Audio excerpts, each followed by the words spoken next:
Bonjour mes amis, me revoilà parmi vous pour notre rendez-vous hebdomadaire. J'espère que vous allez bien, que vous avez passé une excellente semaine. Aujourd'hui, je vous retrouve pour parler de notre réalité objective. Vous vous souvenez, nous l'avions abordé la semaine dernière et cette fois, nous allons entrer dans le vif du sujet. Qu'est-ce que notre réalité objective ?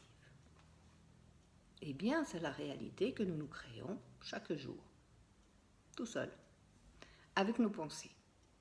Et oui, tout commence par une pensée, vous le savez bien. On ne peut rien créer sans que c'est commencé par une pensée.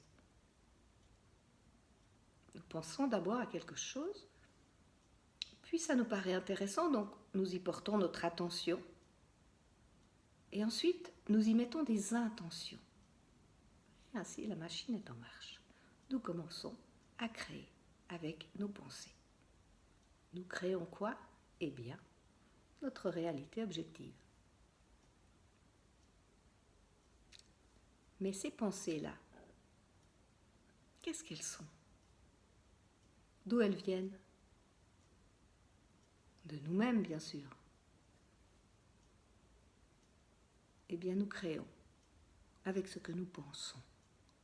Alors, si nos pensées sont belles, sont des pensées de joie, de beauté, d'admiration, de plaisir, eh bien, nous allons créer une réalité de beauté, de joie, de plaisir, tout simplement. Mais si nous avons des pensées de tristesse, de lourdeur, de peur, de doute, etc., eh bien, nous allons créer tout pareil, la même chose. Mais ce sera nettement moins agréable. Et nous allons créer une réalité beaucoup plus triste. Mais nous serons toujours responsables de notre réalité. Et nous pourrons toujours la changer. Mais si nous ne prêtons pas garde, si nous ne faisons pas attention à ces pensées, qu'est-ce qu'il va se passer ? Eh bien, ces pensées, elles vont attirer d'autres pensées similaires. C'est normal. C'est comme ça. C'est sur la même longueur d'onde, on attire ce qui est sur la même longueur d'onde.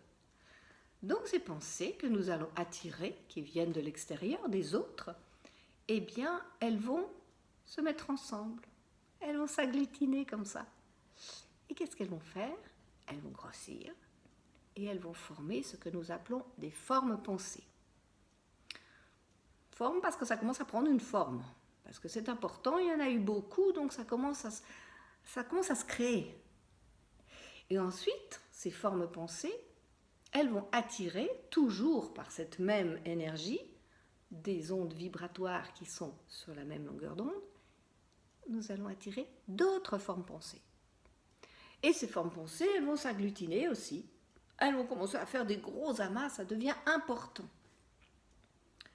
Et ensuite, comme c'est vous qui les avez émises et que vous les avez reçues, elles vont se placer au-dessus de nous, là, comme un immense égrégore. Oui, on appelle cela un égrégore. Je vois cela comme un énorme entonnoir qui se déverse gentiment sur nous. C'est normal, puisque nous avons les mêmes pensées. Eh bien, ça semble. Donc, cet énorme égrégore se finit par nous nourrir totalement de ce qu'il a à l'intérieur. Ça aussi, c'est normal. C'est la raison de la cause à effet. Donc, je me nourris de ce que j'ai attiré dans mon égrégore. Et c'est très difficile après de se dégager de cet égrégore.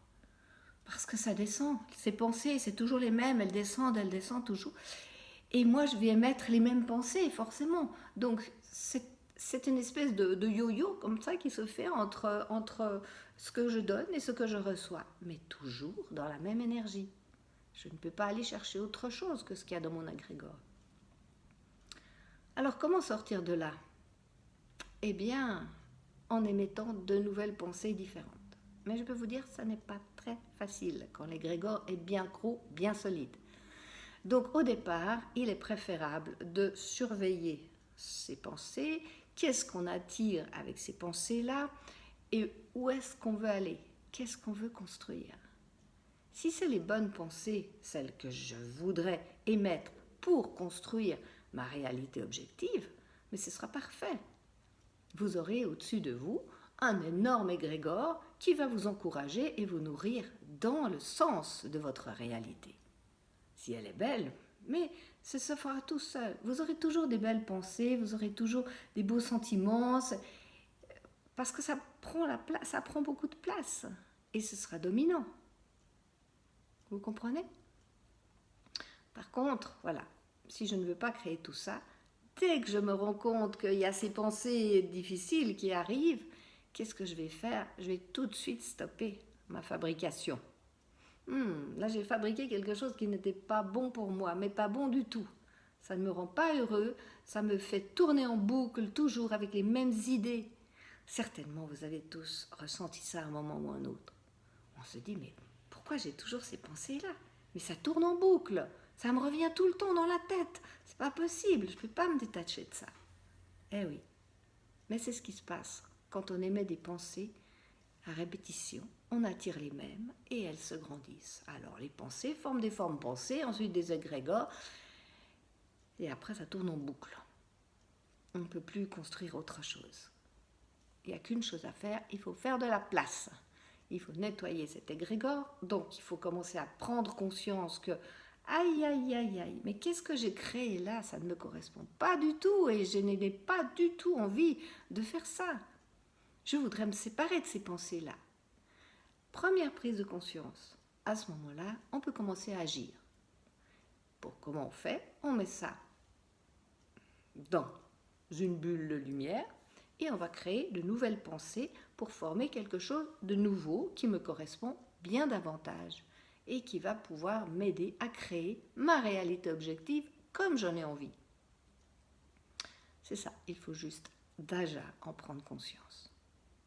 Après, quelquefois, si c'est trop chargé, il faudra vous faire aider, parce que tout seul, c'est difficile. Mais quand je vous donne des outils, c'est toujours pour que vous les utilisiez avant que ce soit trop tard, avant de construire. Si vous construisez quelque chose qui ne vous plaît pas, une fois que vous avez votre objet, là, il est construit, c'est moche, ça ne me plaît pas du tout, c'est pas ça que je voulais faire. Ouais, c'est trop tard. Peut-être qu'il aurait peut-être fallu y penser avant et suivre ce processus. Est-ce que ce que je construis là, c'est bien là? C'est comme ça que je le veux? Ou est-ce que je préférais l'avoir autrement? Bon, alors je défais, je refais. C'est plus facile que quand tout est terminé. Mais c'est toujours possible de s'en sortir, évidemment. Donc, les outils que je vais vous donner, de nouveau, c'est pour construire votre réalité objective avec ce que vous avez envie de faire. Et non pas avec des pensées qui ne vous correspondent pas. C'est pour cela que la prochaine fois, nous ferons une méditation guidée justement pour apprendre à construire sa réalité objective. Tout ce que vous faites, ça vous appartient. Tout ce que vous faites, vous l'avez créé, vous l'avez voulu. Alors si vous ne le voulez plus, changez. Ce n'est pas un problème. On peut toujours dire non, ça c'était pas bon pour moi, ok, là je suis contente, j'en ai fait l'expérience. C'est bien. Mais je sais que ça ne me correspond pas. Donc l'expérience est faite, parfait, je vais en tirer tous les bénéfices qu'il faut pour faire mieux. Et je vais apprendre à construire une autre réalité objective qui est tout à fait en accord avec ce que je ressens moi, avec ce que j'ai envie de vivre, avec ce que j'ai envie de créer pour moi aujourd'hui et pour demain. Vous comprenez? Très bien. Alors, la semaine prochaine, nous allons travailler là-dessus. Et puis, ainsi, vous aurez de nouveau des nouveaux outils.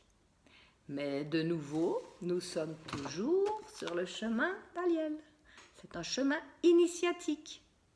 Alors, si vous pouvez lire le livre, n'est-ce pas, ça vous donnera déjà des indications. Ça vous permettra aussi de comprendre le pourquoi de ce que nous faisons. Et vous aurez des outils. Quand Aliel vous explique qu'elle médite, oui, elle médite, mais elle ne vous dit pas comment. Donc là, maintenant, vous allez apprendre comment. Et vous allez voir que tout cela va prendre un sens important pour vous. Parce que c'est vraiment chacun pour soi, doit faire ce cheminement. Ce ne sont pas les autres qui vont faire à notre place. Jamais. Nous avons notre pouvoir et nous avons une caisse à outils fabuleuse.